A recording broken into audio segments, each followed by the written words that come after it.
इंतजार कर रहा हूँ ना, तब आपको मारने में मजा है। आराम से तो कीड़े मकोड़े मरते हैं, इंसान को दर्द की आवाज़ लग रही है।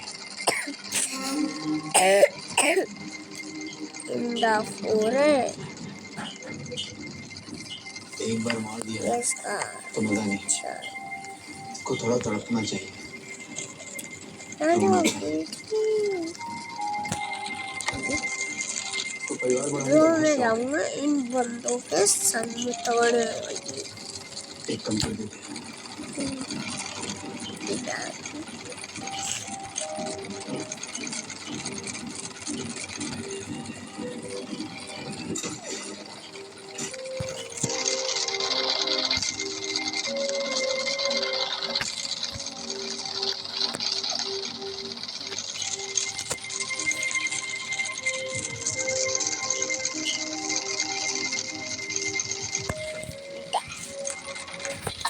के ताल में जाते हम पार्टी जाएंगे।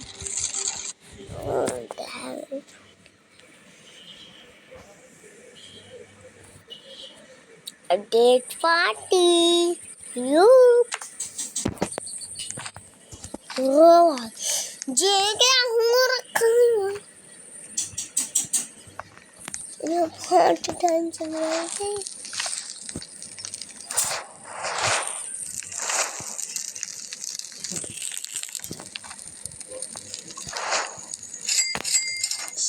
दिसंबर 1999 दोपहर।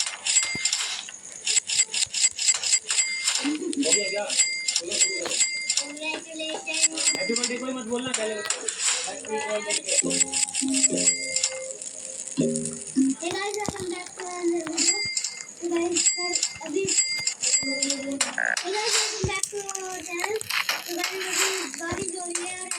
अभी 3 बज रहे और ऐसा बात हो रही है। बड़े पापा जाओ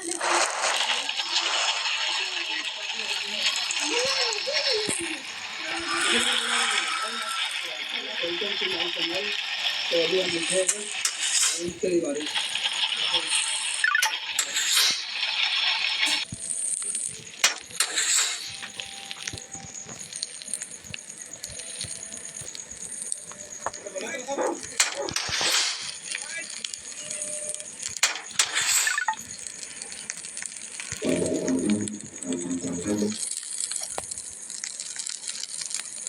न्यूज में आपने कई बार नकली नोटों की छपाई की खबरें जरूर सुनी हैं।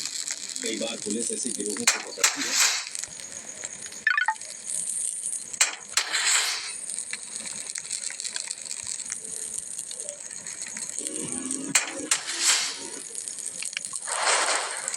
बहन को जो तो कुछ नहीं सुना है जो नहीं पिछले अपडेट में मैंने देख लिया है क्लास है कोई।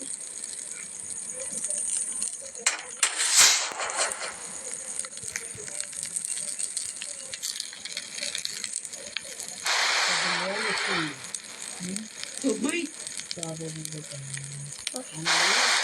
से 7 साल पहले 7 साल का लड़का मैसूर टेक। एक समय था जब धरती चुपचाप सांस लेती थी। एक समय था जब कोई इंसान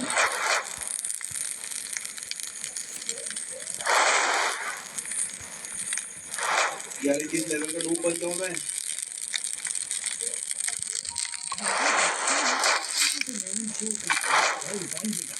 मिंत्रा वालों की दुकान तो तू ही चला रही है। फिर पापा को समझाया मिंत्रा पे रिटर्न करना है सुपर इजी, तो बस ट्राई करनी है न्यू वैरायटी। अब पापा की जॉब की तो हो गई छुट्टी, तो मिंत्रा करूं बैठी नहीं। एक तरफ प्रेसिडेंट अमेरिका का हो या रशिया का, चाइना का हो या भारत का, इन सब के दुश्मन भी इतने बड़े होते हैं। इन प्रेसिडेंट की छोटी सी चूक पूरे दुनिया के बैलेंस को हिला सकती है। तभी तो इनकी सुरक्षा के लिए ऐसी गाड़ियां बनाई जाती है जो rocket launcher, sniper rifle, bomb blast और केमिकल अटैक। अब प्रेसिडेंट को छोड़ो, अगर आपको ये गाड़ी दी जाए एक दिन के लिए, जो टैंक से कम हो, जो बुलेट प्रूफ हो और पंचर होते हुए भी 100 किलोमीटर की स्पीड से भाग सकती हो, और तो और मिसाइल अटैक होने पर भी आप अंदर सुरक्षित बैठे हुए हो, तो कैसी होगी वो। आज हम बात करेंगे दुनिया के 10 सबसे सुरक्षित प्रेसिडेंट की गाड़ियों के बारे में, जिसमें हम देखेंगे कौन सी गाड़ी में कौन सा सीक्रेट फीचर। कौन सी गाड़ी बुलेट प्रूफ है और कौन सी ब्लास्ट प्रूफ है और कौन सी सबसे ज्यादा पावरफुल है।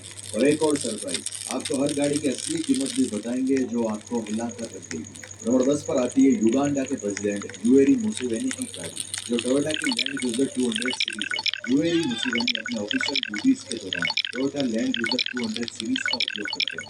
लैंड क्रूजर तो ड्यूरेबिलिटी और रिलायबिलिटी के लिए काफी प्रसिद्ध है, खासकर उन एरियाज में जहाँ रोड कंडीशन चैलेंजिंग होती है। और अफ्रीका के डाइवर्स टेरेन को ध्यान में रखते हुए ये व्हीकल एक आइडियल चॉइस है, जो सिक्योरिटी और परफॉर्मेंस का परफेक्ट बैलेंस प्रोवाइड करती है। वैसे लैंड क्रूजर तो 3-3.5 करोड़ में आती है, बाकी ये वाली 5 करोड़ 25 लाख रुपए की। इसमें 20 लेवल प्रोडक्शन वाला बुलेट ग्लास है। ये ग्लास 7.62 तक की बुलेट को रोकने की क्षमता रखता है, और इसमें अगर टायर पंचर भी हो जाए तो 80 किलोमीटर तक और चल सकती है। और अगर इस गाड़ी में आग लग जाती है तो ऑटोमेटिक फायर सप्रेशन सिस्टम तुरंत एक्टिवेट हो जाता है, जो आग को बुझाने में मदद करता है। और प्रेसिडेंट मुसवानी पर 2 बार अटक भी हो चुका है, एक 2018 में हुआ था और एक 2021 में, और दोनों बार ये सुरक्षित अपने घर में हो गई है। नंबर 9 पर आते हैं इंडोनेशिया के प्रेसिडेंट जोको विडोडो। इनके पास मर्सिडीज बेंज S600 कार है, देख रहे जिसकी हो कौन कीमत सी नीचे 12 जाओ करोड़ रे है। टाइम उनके तो प्रेसिडेंट की सेफ्टी के लिए एक ऐसी गाड़ी की जरूरत थी जो हाई लेवल सिक्योरिटी प्रोवाइड करे, और साथ ही उनकी पब्लिक इंगेजमेंट के दौरान 5 दिन हो कंफर्ट और गए प्रेस्टीज को भी टाइम मेंटेन रखे। जो मर्सिडीज बेंज S600 कार इस रिक्वायरमेंट को परफेक्टली फुलफिल करती एकदम है, जिसमें VR9 लेवल ब्लास्टिंग प्रोटेक्शन लगा हुआ है, जो 7.62x 5 mm राइफल राउंड्स को और हैंड ग्रेनेड्स के ब्लास्ट से भी बचा सकती है। गाड़ी की जो अंडर बॉडी है एडमिन उसको रीइंफोर्स किया गया है ताकि लैंड माइंस या आईईडीज के ब्लास्ट से प्रोटेक्शन मिल सके। और इसके फ्यूल टैंक को ऐसा डिजाइन किया गया है, अगर फ्यूल टैंक के पास भी बुलेट लगती है तो वापस से वो सील हो जाएगा और पेट्रोल लीक होने का तो चांस ही नहीं है। नंबर 8 पर आते हैं ब्राजील के प्रेसिडेंट लुइस इनासियो लुला दा सिल्वा की गाड़ी। इनके पास ऑडी A10 सिक्योरिटी, ये लग्जरी सेडान अपनी एडवांस सिक्योरिटी फीचर और सुपीरियर परफॉर्मेंस के लिए प्रसिद्ध है, जो राष्ट्रपति की सुरक्षा दे सकती है, जिसकी एस्टिमेट प्राइस 9 से 11 करोड़ रुपए है। और अगर आपको लगता है कि मेरी गाड़ी पूरी तरह से सिक्योर नहीं है तो आप इसमें एडिशनल आरएमडी भी करा सकते हैं, फिर आपको ये 13 करोड़ के आसपास पड़ जाएगी। तो अब बात करते हैं क्यों ब्राजील सरकार इसका उपयोग करती है। ब्राजील में पॉलिटिकल डायनेमिक्स कॉम्प्लेक्स है। राष्ट्रपति की सेफ्टी के लिए एक ऐसी गाड़ी की आवश्यकता है जो बहुत हाई लेवल सिक्योरिटी प्रोवाइड करे, और कुछ नहीं चाहिए मुझे, और सिडान भी होनी चाहिए। फिर उन्होंने ऑडी और मर्सिडीज को अपने साथ लिया, और ब्राजील के सरकार ने बस 2 ही चीजें रखी है, एक तो सबको लग्जरी कार होनी चाहिए और सबको सुरक्षित होनी चाहिए। तो फिर ऑडी की उनको कार ये ऑडी A10 समझ आ गई, जिसमें वही VR9 लेवल ब्लास्टिंग प्रोटेक्शन लगा हुआ था, रन फ्लैट टायर्स पे, लेकिन इनको एक इमरजेंसी क्रैश केयर वाला सिस्टम बहुत अच्छा लगा, जो केमिकल या गैस अटैक की सिचुएशन में ये सिस्टम कैबिन में फ्रेश सप्लाई करता है, और ये चीज मर्सिडीज भी आसानी से नहीं कर पाया।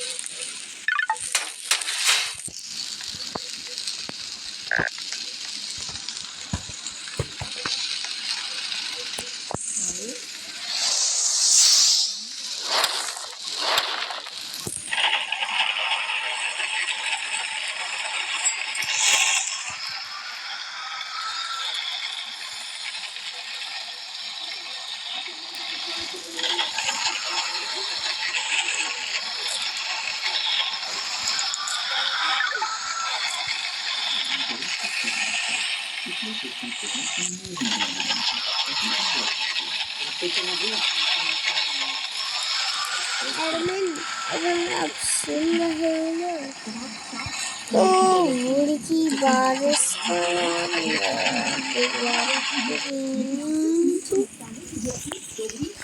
ईरान को भी खुश रखेंगे, सऊदी से भी रियाल लेंगे और अमेरिका से भी डॉलर बटोरेंगे।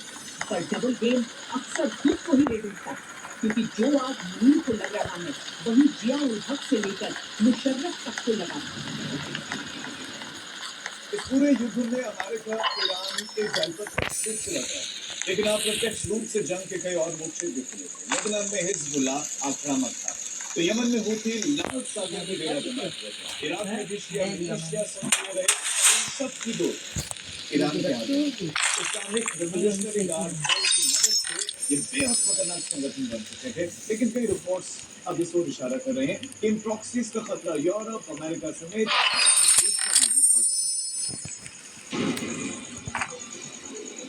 ले ये हट जा, कहीं मोटर चला देना।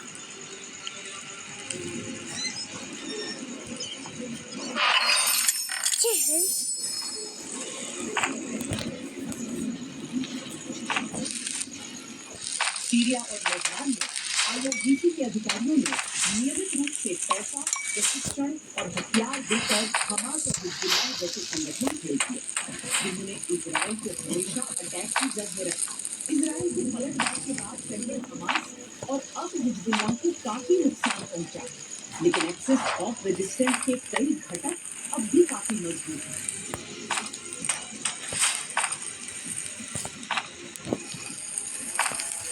यमन के हूती विद्रोही, इराक के पॉपुलर मॉडर्नाइजेशन फोर्सेस (PMA) और इस्लामिक रेजिस्टेंस आर्मी, ये तीनों संगठन ईरान के नेटवर्क से जुड़ी रखने में बेहद महत्वपूर्ण भूमिका निभा रहे हैं। ये साइबर हमेशा काफी सक्रिय रही है, बल्कि अमेरिका और यूरोप का काफी प्रभाव है।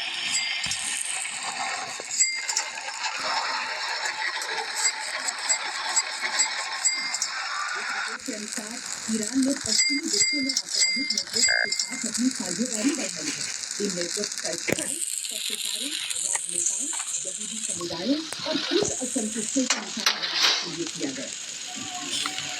इसके अलावा डच खुफिया एजेंसी AIVD ने 2024 में एक रिपोर्ट जारी की, जिसके अनुसार ईरान ने एक ईरानी एक्टिविस्ट की हत्या की कोशिश में आपराधिक नेटवर्क का इस्तेमाल किया। इसी तरह के नेटवर्क की मदद से 2023 में स्पेनिश नेता एलिजो विदाल ऑर्राज की हत्या की कोशिश भी की गई है। भारत के संदर्भ में भी ईरान के प्रॉक्सी के खतरों का नजरअंदाज नहीं किया जा सकता। पूरा हस्तक्षेप अभी तक नहीं है, लेकिन वैचारिक तौर पर यह खतरा कई बार महसूस किया गया। ईरान के पूर्व सर्वोच्च नेता खामेनेई ने कई बार ऐसे विचार प्रकट किए जो चिंतनीय। 19 नवंबर 2010 दुनिया भर के मुस्लिम नेताओं से कश्मीर के संघर्ष का समर्थन करने की अपील की और इसे अफगानिस्तान, इराक और पाकिस्तान के समान बताया। 26 जून 2017 कश्मीर, बहरीन और यमन के लोगों के समर्थन की बात कही। जुलाई 2017 ईरानी न्यायपालिका से अंतर्राष्ट्रीय मुद्दों, जिसमें कश्मीर भी शामिल है, और सक्रिय भूमिका निभाने को कहा। 21 अगस्त 2019 भारत से कश्मीर अपनाने की अपेक्षा जताई। मार्च 2020 दिल्ली दंगों के बाद भारत की आलोचना की। 16 सितंबर 2024 कश्मीर को गाजा और म्यांमार के साथ जोड़कर वैश्विक मुस्लिम पीड़ा के प्रतीक के रूप में पेश किया। ईरान का प्रॉक्सी मॉडल दरअसल हथियारों के साथ साथ विचारों की मदद से जंग अधिक लड़ता है, और ये किसी भी देश में कट्टरता को बढ़ावा देने के लिए काफी है। भारत पहले से ही पाकिस्तान के प्रॉक्सी लश्कर ए तैयबा, हिजबुल मुजाहिदीन, जैश ए मोहम्मद जैसे संगठनों से लड़ता रहता है। ऐसे में भविष्य में ईरान समर्थित प्रॉक्सी कैसे बढ़ रहा है, हम कहने नहीं। अमेरिका के साथ सीजफायर में ईरान के शब्द है कि लेबनान ने इजरायली हमले भी तुरंत रोके जाए, लेकिन सीजफायर के बाद लगभग 8 दिन तक इजरायल और लेबनान के बीच संघर्ष चलता रहा। वॉशिंगटन में इजरायल और लेबनान के नेता मिले तो 10 दिनों का सीजफायर दोनों के बीच प्रतिस्थापित हो गया, लेकिन ये कैसे हुआ? कैसे इजरायल सीजफायर के लिए मान गया? इसके इनसाइड स्टोरी पाकिस्तान में अमेरिका ईरान जब शांति वार्ता की टेबल पर थे, लेबनान पर इजरायल का कहर उसी समय सबसे ज्यादा बरसता है। इजरायल ने साफ कहा कि लेबनान पर इजरायल के हमले रोकना सीजफायर में शामिल नहीं है, जबकि ईरान लेबनान पर हमले रोकना चाहता है।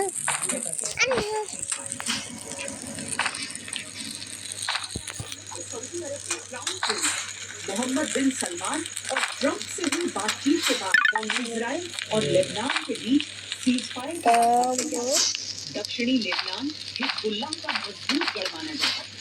यहाँ इजरायल की फौज बॉर्डर से तीसरी लाइन तक के कामों में घुस चुकी है। ये माना जा रहा है कि मोहम्मद बिन सलमान ने भी ट्रंप को ये सलाह दी कि अगर लेबनान पर हमले रोक दिए जाएं, तो ईरान से होर्मुज खोलने पर बात सकारात्मक रूप से आगे बढ़ सकती है। इसके बाद ही ट्रंप ने इजरायल और लेबनान के बीच सीज फायर का ऐलान कर दिया। सीज फायर 10 दिनों तक गया। होर्मुज से ईरान ने फिलहाल अपनी नाकेबंदी हटा ली, लेकिन इस बीच इजरायल ने जो तबाही मचाई है, उससे उबरने में लेबनान को कई साल लग जाएंगे। हिजबुल्लाह के करीब 400 आतंकी मारे गए। इजरायल ने कल इंटेलिजेंस फोर्स का दावा है कि मारे गए आतंकियों की संख्या 700 से अधिक है। इसके अलावा 1100 से ज्यादा दूसरे लोग भी मारे गए। अब सबसे बड़ा बदलाव दक्षिणी लेबनान में देखने को मिल रहा है। दक्षिणी लेबनान हिजबुल्लाह का मजबूत गढ़ माना जाता है। वहीं इजराइल की फौज बॉर्डर से तीसरी लाइन तक के गांवों में घुस चुकी है। करीब 20 से 30% लेबनान पर इजरायली फौजों का कब्जा है। इजरायली सैनिक गाजा पट्टी की तरह इन इलाकों को समतल कर रहे हैं। ईरान अमेरिका से फाइनल डील में लेबनान को भी शामिल करना चाहता है और उसकी जमीन से इजराइल को वापस भेजना चाहता है। लेकिन ये बहुत दूर की कौड़ी है, क्योंकि अमेरिका भले इस पर विचार करे, लेकिन इजराइल के लिए ये आसान नहीं है। अब सारी निगाहें दूसरे दौर की बातचीत पर हैं, जिसमें ईरान और अमेरिका के प्रतिनिधियों को पाकिस्तान में मिलना है और आगे बात बढ़ानी है। अगर यहाँ इजराइल लेबनान को लेकर कोई समझौता होता है, तो निश्चित ही ये मिडिल ईस्ट के राजनीतिक और भौगोलिक लिहाज से महत्वपूर्ण होगा। ईरान ने रिजीम चेंज, परमाणु बम न बनाने जैसे शुरू हुई थी, वो तेल के खेल में क्यों? क्या दुनिया एक बार फिर से 70 के दशक वाले बड़े ऑयल क्राइसिस की तरफ बढ़ रही है? क्या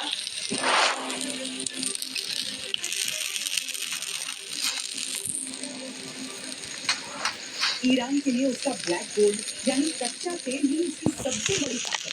लेकिन ट्रंप प्रशासन के अनप्रेसिडेंटेड थ्योरी ने इस ताकत को चुनौती दी है।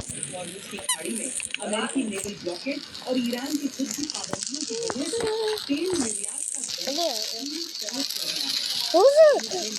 के चलते ईरान के 13% तेल सप्लाई पर ताला लग गया। हर बीतते दिन के साथ ईरान को लाखों बैरल तेल का नुकसान हो रहा है।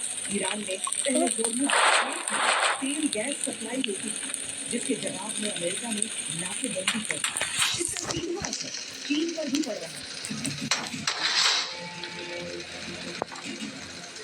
अमेरिकी सेंट्रल कमांड का दावा है कि उसने एक भी ईरानी जहाज या ईरान आने जाने वाले जहाजों को हॉर्मुज़ से गुजरने नहीं दिया। उनके मुताबिक कुल 13 जहाजों को वापस नहीं किया।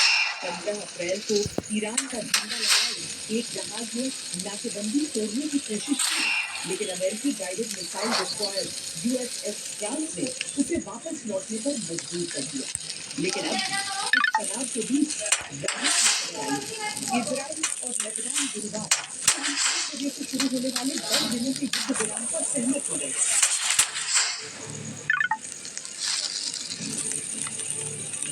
इस का असर समुद्र में भी देखा है। हालांकि अमेरिका ने अभी भी संकेत दिए हैं कि उसकी निगरानी कम नहीं होगी। रक्षा मंत्री पीट हेगसेट ने पहले ही कहा था कि जब तक रणनीतिक लक्ष्य पूरे नहीं होंगे, कार्रवाई जारी रहेगी। व्हाइट हाउस का रुख अभी भी कड़ा है। भले ही सीजफायर की वजह से रास्ता खुल गया है, लेकिन अमेरिका ने साफ कर दिया है कि हिजबुल्लाह के खिलाफ अभियान और ईरान के साथ बातचीत में हॉर्मुज़ हमेशा एक अहम मुद्दा रहेगा। अगर समझौता स्थायी नहीं हुआ, तो ईरान की मुश्किलें बढ़ेंगी। इसके जवाब में IRGC ने भी पहले ही धमकी दी थी कि अगर दबाव कम नहीं हुआ, तो वे लाल सागर और भारत की खाड़ी में दूसरे समुद्री रास्ते फिर से बंद कर सकते हैं। जब तक पूरी तरह शांति नहीं हो जाती, जब तक अमेरिका ईरान टॉक सामान्य स्तर पर नहीं आ जाती, तब तक कल क्या होगा ये कहा नहीं जा सकता।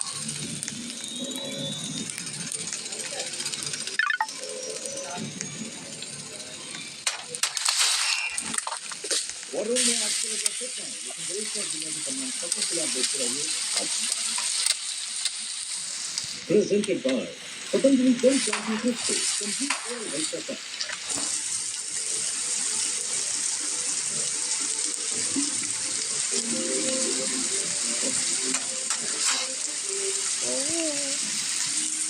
जिंदगी में आगे बढ़ना है, खुद से आगे निकलना होगा। सचिन में जैसा राष्ट्र की चाची पर जो हमारी लाइफ करेगा, मुझे भी क्या है, तो love my life exceptional voltage महान महत्व, मुझे भी क्या है, एलिवेट हो जाए। जीरा हो या हल्दी, चिकन किंग हो या छोले मसाला, पोहा हो या साबुत, ट्रेडिशनल भारतीय मसालों का एक नाम ब्लॉकबस्टर से आपको मिलता है जेके मसाला के साथ। जेके मसाला, जहाँ स्वाद वहाँ जेके।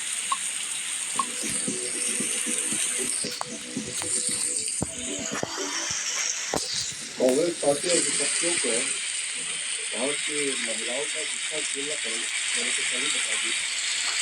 ये काला दाग कांग्रेस और उनके साथियों को ये जिंदगी में साफ नहीं कर पाएगा। इसका ऐतिहासिक और महत्वपूर्ण दिन महिलाओं को पार्लियामेंट और असेंबली में जगह देना, इसमें क्या आपत्ति हो सकती है? पहला मार करके इसका महत्वपूर्ण बिल को गिराया, ये तो मैं मानता हूँ कि देश के लिए भी एक अलग दिवस रहा है और ये काला दाग कांग्रेस और उनके सारे साथी है तो लग गया है जो निकाल नहीं पाएगा कि हम महिला के विरोध लिए महिला आरक्षण आज भी हम वोट देकर लड़ने के लिए लेकिन हम ये अभी तक हम विरोध किया कि इसको लेके आप डीलिमिटेशन को क्या रिकॉर्डिंग कर रहे हैं। डीलिमिटेशन अलग बात है, ऐसे बहुत बहुत गंभीर प्रश्न है जिसके ऊपर एक केंद्र स्तर पर होनी चाहिए। इस किस्म के 2 दिन के सेशन नहीं हो पाएगा जो देश के भविष्य के बारे में मेरे ख्याल में सोच नजर आया। हाय, मैं हूँ कना, लेकर आई हूँ वेदर अपडेट। दिल्ली अधिकतम 41 और न्यूनतम 22 डिग्री, मुंबई अधिकतम 33 और न्यूनतम 27 डिग्री, कोलकाता अधिकतम 38 और न्यूनतम 26 डिग्री, बेंगलुरु अधिकतम 35 और न्यूनतम 26 डिग्री, चेन्नई अधिकतम 34 और न्यूनतम 27 डिग्री, हैदराबाद अधिकतम 41 और न्यूनतम 25 डिग्री।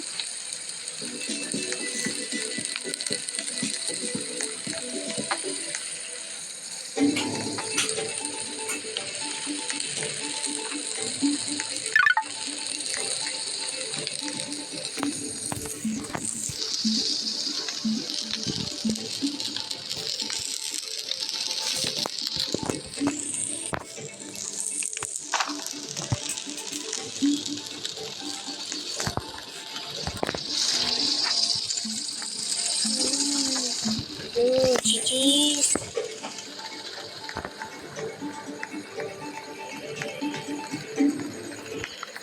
क्या आप अपना मीडिया प्लान बनाना चाहते हैं स्मार्ट?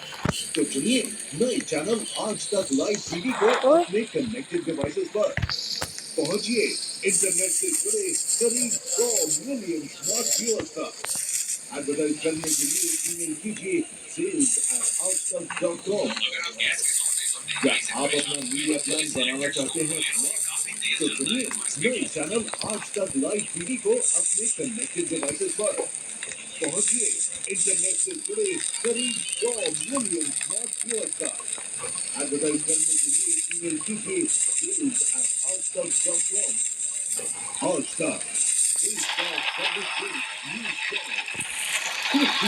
डिजिटल भारत का भरोसा से सुरक्षा presented by Patanjali health group से कंप्लीट ओरल हेल्थ का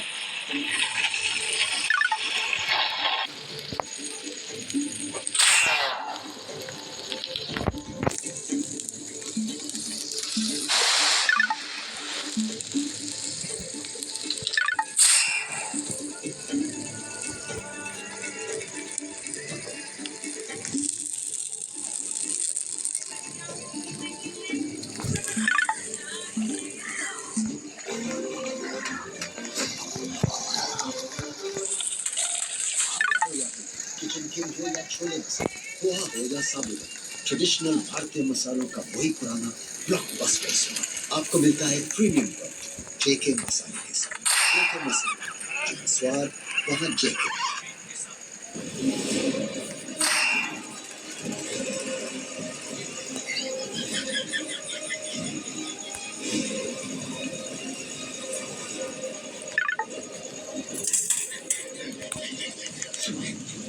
इस्लामाबाद में ये होगी मुलाकात, कौन पाएगी बात? बुधवार तक नहीं होगी बमों की बरसात। ईरान का ऐलान, यूरेनियम मांगने वाले लौटेंगे खाली हाथ। क्या बुधवार को सीज़फायर की डेडलाइन खत्म होने के बाद फिर बरसेंगे बम? क्या अमेरिका ईरान पर फिर बड़े हमले की कर रहा है तैयारी? क्या फिर इस्लामाबाद में चलेंगे मेन मुलाकात के दौरान? इन ढेर सारे सवालों के जवाब अभी न तो अमेरिका के पास है, न ईरान के पास और न ही इस्राइल के पास। क्योंकि वेट एंड वॉट की नीति पर चल रहे इन देशों के लिए अगले 48 घंटे बेहद अहम होने वाले हैं। सीज फायर की वजह से पिछले कुछ दिनों से तबाही का तांडव न होने से राहत है, लेकिन ट्रंप के नए बयान ने दुनिया भर में हड़कंप मचा दिया है। ट्रंप ने साफ साफ ऐलान कर दिया है कि बुधवार तक डील हो गई तो ठीक, वरना सीज फायर की डेडलाइन तो बढ़ने से रही। यानी ट्रंप ने ईरान को अल्टीमेटम दिया है कि अगर डील न हुई तो बमों की बरसात एक बार फिर से शुरू होने वाली है। ट्रंप का साफ इशारा परमाणु डील को लेकर है। इस्लामाबाद में पिछली बार भी डील इसी मुद्दे पर आकर अटक गई थी। अब ट्रंप ने धमकी दे दी है कि ये बात तो हम डील में मनवा कर ही रहेंगे, ईरान न माना तो तरीके और भी हैं। लेकिन फिलहाल ईरान इसके लिए तैयार तुम भी नहीं है। बेटा पीठ झुका लो ऐसे ही, कहता है पीठ तुम भी उसकी तरह ऊपर कर लो। साफ कर दिया है। अच्छा बुरा कुछ दिख ही नहीं रहा है। भी पागल है साले जो हम वक्त को इसका जो मना है सब सही कर रहे हैं, कुछ गलत नहीं कर रहे। बैठाएं तो बस हम